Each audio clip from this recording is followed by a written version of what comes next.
भगवान को कोई निराकार बताते हैं, कोई साकार बताते हैं। इसी में जीव उलझन में पड़ा हुआ है। अब एक राम तो संत कबीर निर्गुण बताते हैं, एक राम संत तुलसीदास जी सरगुण बताते हैं। अब इस दोनों में जो है विवाद है, मतलब उनका निर्गुण राम है, मेरा अलग राम है, सरगुण राम है। तो क्या ये दो हैं कि एक है?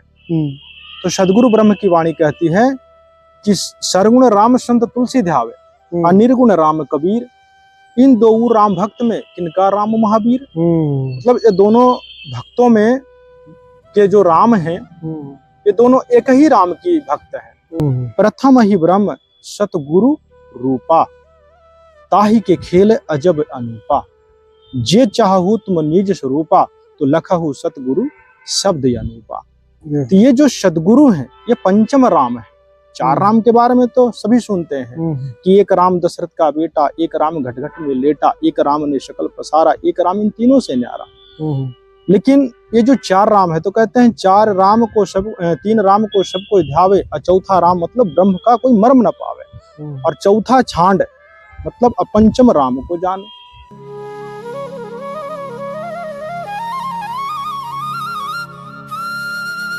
देखिए, आपने जो प्रश्न किया है, उन प्रश्नों को उत्तर देने से पहले जी मैं अपने सदगुरु भगवान के चरणों में कोटि कोटि दंडवत प्रणाम करता हूँ। जय हो।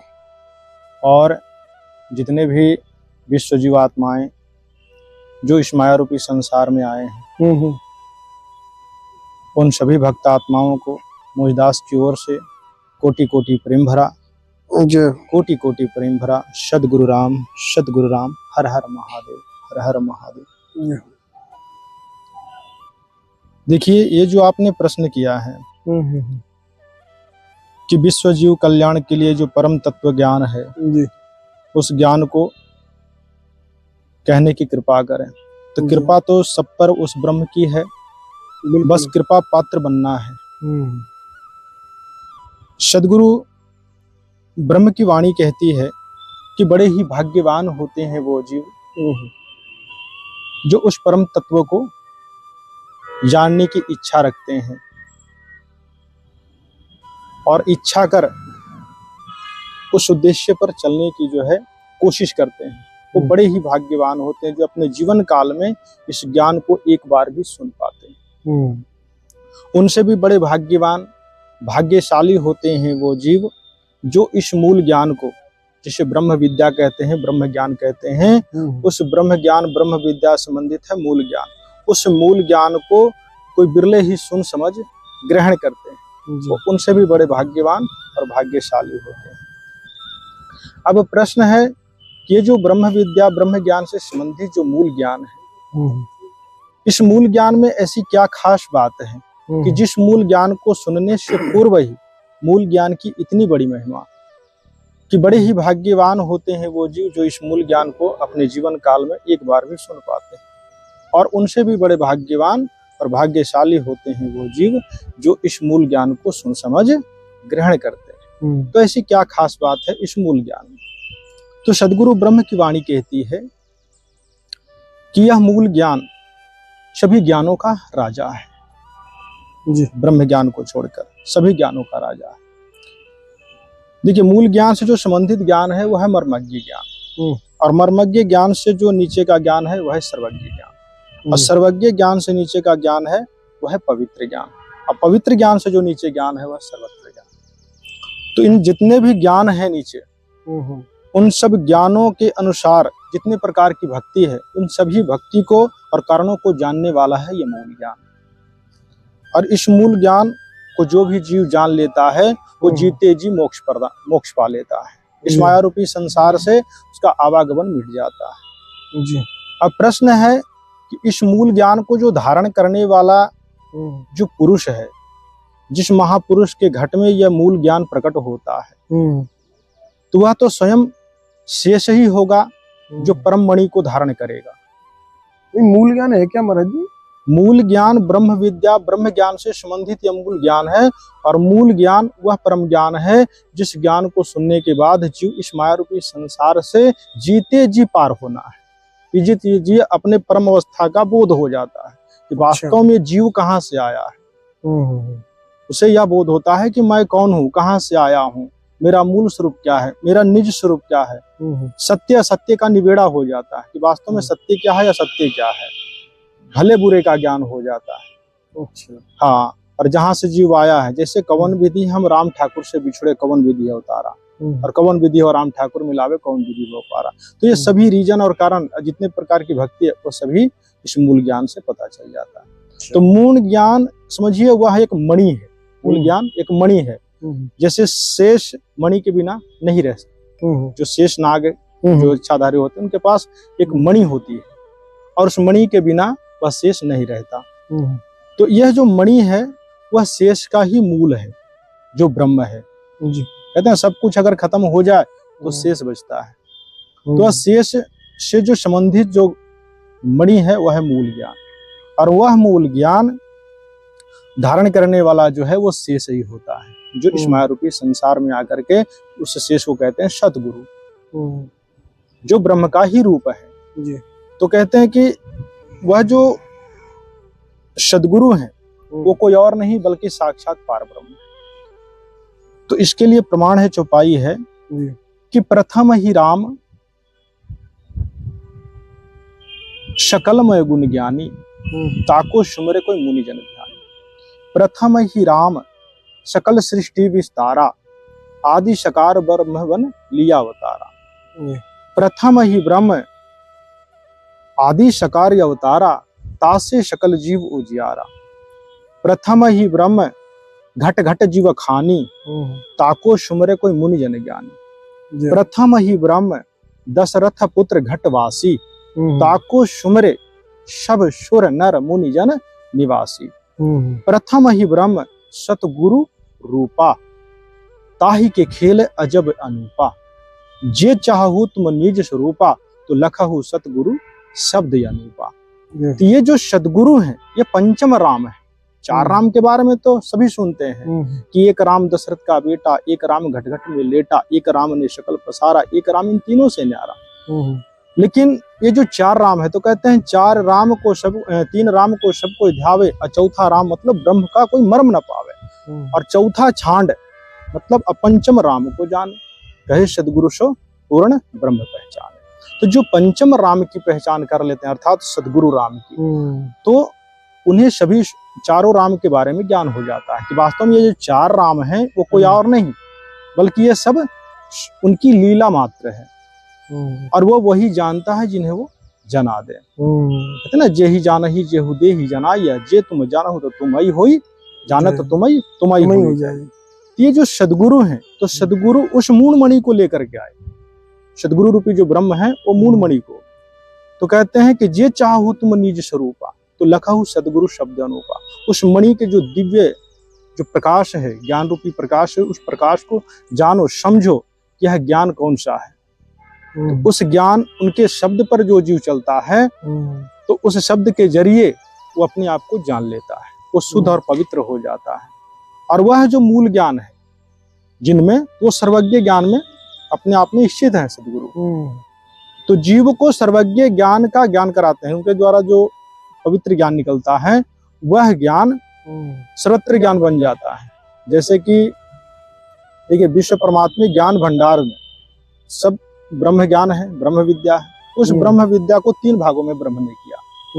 कैसे किया? वही ज्ञान इस माया रूपी संसार में आया। कहते हैं कि सूर नर मुनि जन सिद्ध और साधक, पार ब्रह्म को रटत है, और घर घर मंगला चरण जोरी, ज्ञान योग जहाँ बटत है। तो वह जो ब्रह्म ज्ञान का तीन भाग किया गया, तो सात्विक ज्ञान, राजसिक ज्ञान और तामसिक ज्ञान, और वही ज्ञान सभी मुनि ऋषि मुनियों को मिला जो इस माया रूपी संसार में आकर के भक्ति किए। तो वह ज्ञान जब वो वर्तमान में थे तो उस समय सबको अलग अलग अवस्था का बोध हुआ, लेकिन उसी ज्ञान को सर्वत्र ज्ञान हो गया, और ये जो मूल ज्ञान प्रकट हुआ तो ये होता है सर्वज्ञ ज्ञान। तो सभी तरह की जो भक्ति है उन सभी से भ्रम हटा देते हैं, तो सब सर्वज्ञ ज्ञान में, सर्वज्ञ ज्ञान के द्वारा वो पवित्र ज्ञान में आ गया। और जब उन्हें स्वयं बोध हो जाए जीव को उनके ज्ञान को सुन करके, तो सबके पास वह मूल ज्ञान है, मूल ज्ञान सबके पास है। तो कहते हैं कि सबका जो ज्ञान हुआ तो उन्होंने सभी शास्त्रों को लिखा। तो इसीलिए कहते हैं कि अक्षर जो है, कहते हैं 52 अक्षर जोड़े आन, और सकियान अक्षर एक पहचान, जिन्होंने सबको भाषाएं दी, सबको शब्द दिए, तो उन सभी ने अपनी भाषा में एक ही इष्ट को पुकारा है, जो सबका एक ही इष्ट है, ठाकुर जी। तो कहते हैं कि सुर वेद कतेब आदि पुराण शास्त्र ग्रंथ झूठे ना भाई, और झूठे वो हैं जो समझे ना है। तो उन महापुरुषों के द्वारा जो ज्ञान दिया गया, भले ही उनके अनुयायियों ने उनमें मिलावट कर दी, लेकिन संतों की जो वाणी है वो विश्व जीव उद्धार के लिए, विश्व जीव मानव कल्याण के लिए है। इसलिए ज्ञान झूठे नहीं है, इसलिए सबकी सुनना चाहिए।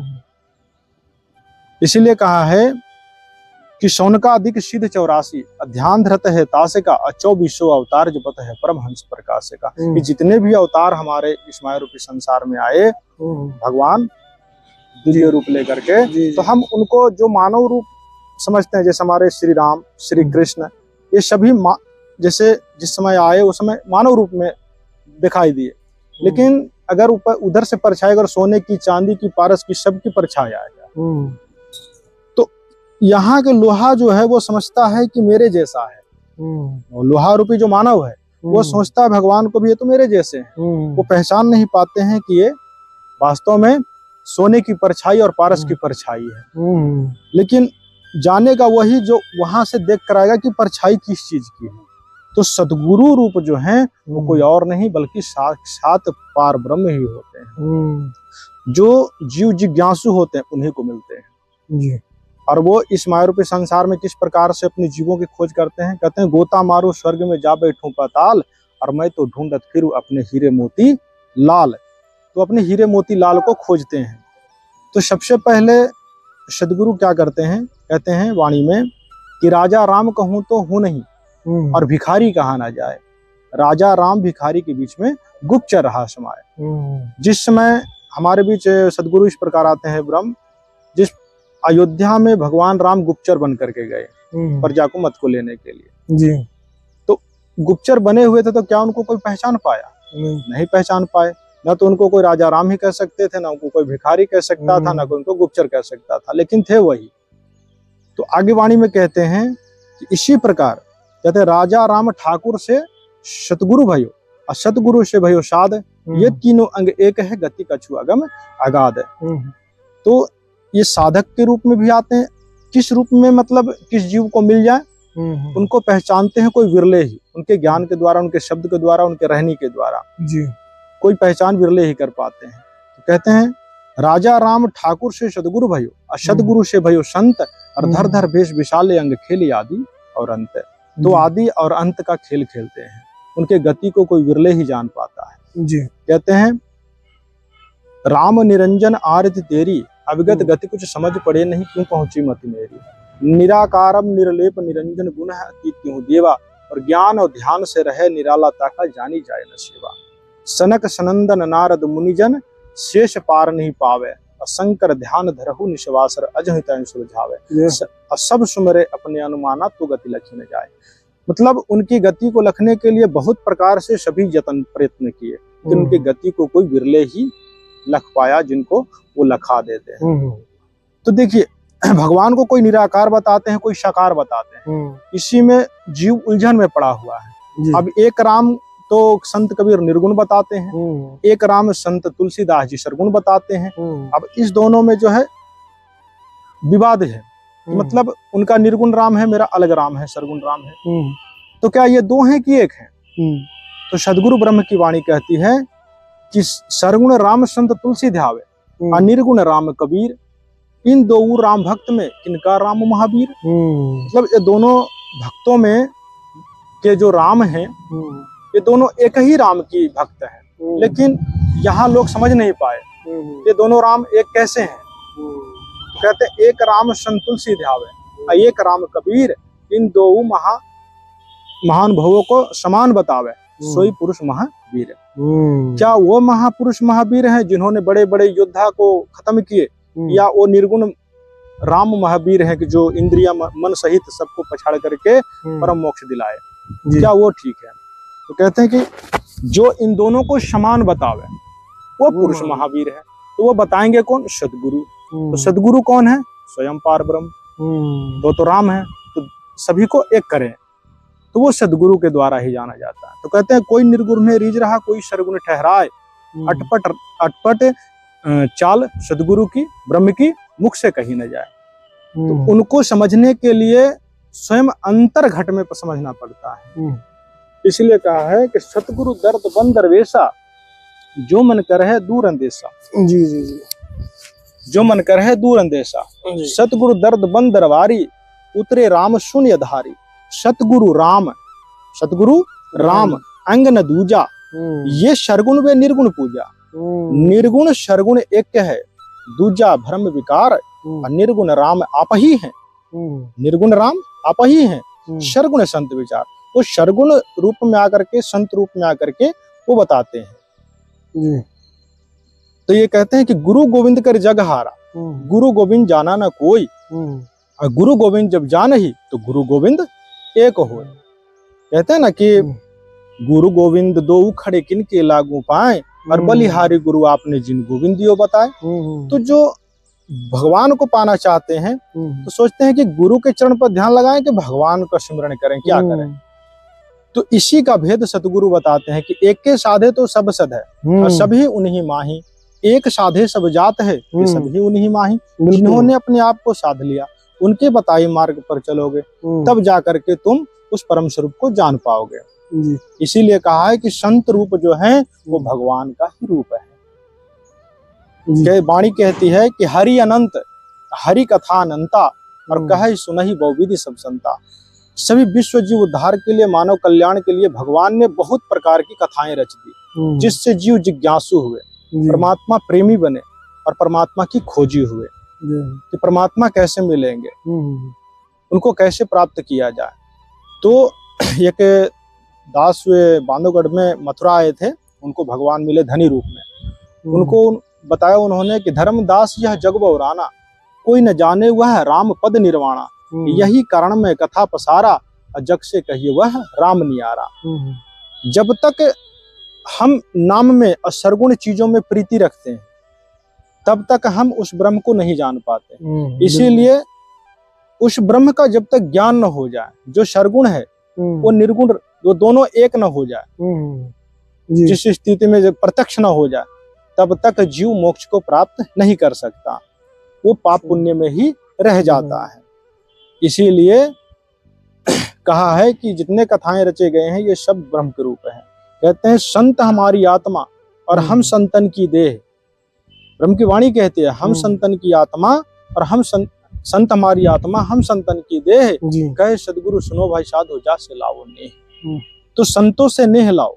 जैसे पारस में गुण क्या है, पारस में गुण जो सोना बना दे, तो जो गुण है वो हरि की आत्मा है, और उसी गुण से जो लोहा रूपी जो जीव होता है, और जैसे ही लोहा पारस से टच करता है वैसे ही सोना में बदल जाता है।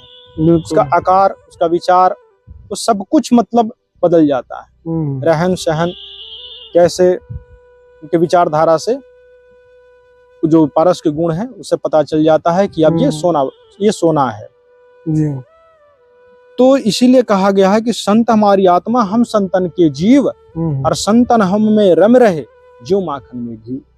तो इस तरह से जो है संतों की जो वाणी है वो ब्रह्म वाणी है, वो हम में रम रहे।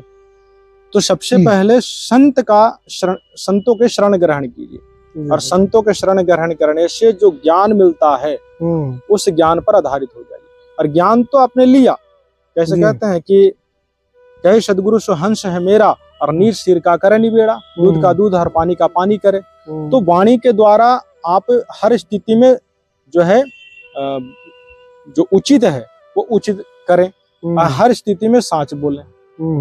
जैसे संत मतलब शंख, और शंख में जैसे मोती बनती है, और वही मोती समुद्र से बिखर कर ऊपर आता है, ऊपर आती है, और उससे हंस ही चुभता है।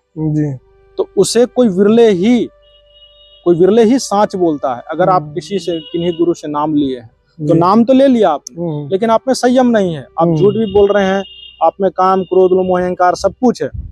तो साच को धारण कीजिए। कहते हैं साच बराबर तप नहीं, और झूठ बराबर पाप है, और जिनके अंदर साच है उनके प्रभु हृदय आप है। तो जो साच को धारण किए हर स्थिति में, कि झूठ ना बोले, झूठ कभी कभी ऐसी परिस्थिति हो जाती है कि झूठ बोलना पड़ जाता है, लेकिन झूठ बोलना नहीं, तब जाकर के वह जीव सत्य को जान पाएगा जी। तो वह प्रथम सीढ़ी है। और गुरु के द्वारा जो विधि बताया जाता है उस विधि के द्वारा अपने आप को जाना जाता है, क्योंकि जब तक न चिन्होगे आत्म तब तक न मिले परमात्मा। जब तक आत्मा की पहचान चला गया महाराज जी, आत्मा की पहचान नहीं करोगे, जब तक परमात्मा की प्राप्ति नहीं होगी। जी तो आत्मा है क्या, अब समझना यह है कि आत्मा है क्या जी, और जीव क्या है जी, और उनको तक पहुंचना कैसे है। क्या ब्रह्म, क्या परमात्मा, आत्मा और जीव आत्मा अलग है? तो समझने के लिए अलग है, लेकिन जिस समय आप समझ जाओगे उस समय अलग होकर के भी वो अनंता होकर के भी वो अनंत होकर के भी वो अनंता है। जैसे मान लीजिए कि एक मैं है और मैं मतलब ब्रह्म, और वह मैं हम में आया मतलब साकार रूप धारण किया। मैं मतलब निर्गुण निराकार, और वह ब्रह्म परमात्मा साकार रूप आया। तो साकार रूप आया तो हम हो गया, हम शब्द बना। हम शब्द में मैं शब्द गुप्त है, अंदर है, वह हो गया ईश्वर। ईश्वर कह लीजिए, आत्मा कह लीजिए। और उनके द्वारा जो जीव प्रकट हुआ वह अहम। अहम मतलब उसमें भी मैं है, ये तीनों में मैं है अंदर, अहम। और जो मानव रूप में आया, मानव रूप में वो हो गया मुझ। मुझ मतलब जब तक मुझ मतलब मानव के अस्तित्व को नहीं समझोगे, मानव बनते कैसा। मानव तो आपने शरीर पा लिया, लेकिन जीवनचर्या पशुओं की तरह है। तो पहले मुझ तक बनो। कहते हैं जो तू चाहे मुझको तो छोड़ सकल की आस, और मेरे जैसा हो जा फिर सब सुख तेरे पास। तो यह मेरे जैसा बनने में क्या है? कहते हैं बिनु सत्संग, कहते हैं सतगुरु के सत्संग में आओ बारंबार, और भूली वस्तु लखा दे मेरे सतगुरु है दातार।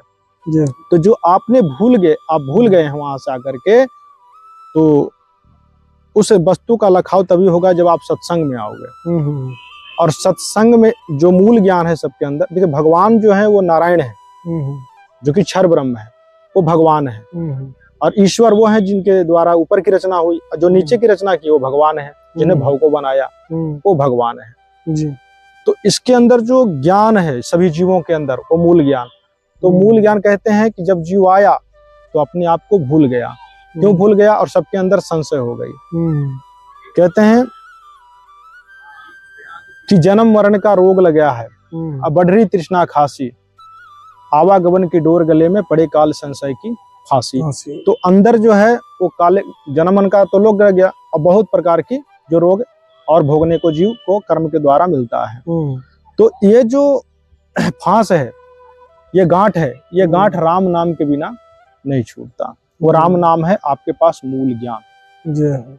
कहते हैं कि राम नाम कोई नाम नहीं, ये है आपन रूप, अजय चाहू आप रूप को तो पाओ आप स्वरूप। तो उस रूप को जानने के बाद आपको जो परम राम है, ये जितने भी प्रकार के जो राम हम जानते हैं, ये सभी राम एक हो जाते हैं, ये राम होते हैं। तो कहते हैं कि राम नाम बिनु संशय गांठी न छूटे, काम क्रोध मोह मद माया इन पंचन मिली लूटे।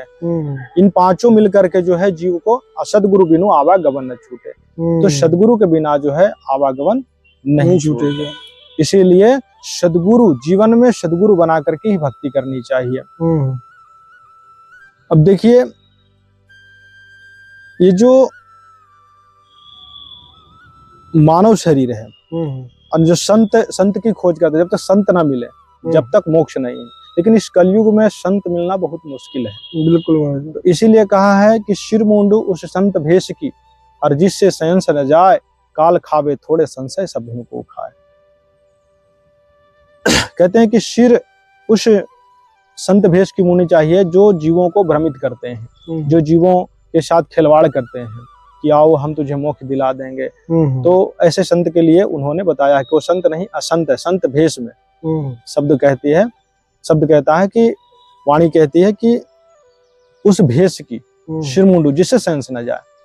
तो कहते हैं स्वर्ग नरक बाँचे नहीं, और मोक्ष बंधन से दूर, और बड़ी गरीबी जगत में संत चरण रज धूल। बहुत गरीबी हो गई है संतों की इस पावन भूमि पर। तो आप सभी भक्तों ने सुना महाराज जी की दिव्य वाणी। अभी थोड़ा सत्संग महाराज जी के साथ में और होगा, तो अवश्य आपको दर्शन कराएंगे दोबारा से इसी चैनल पे, और अपना प्यार दुलार ऐसे ही संत यात्रा को देते रहें। तब तक के लिए राधे राधे, जय श्री राम। राधे राधे महाराज, जय श्री राम।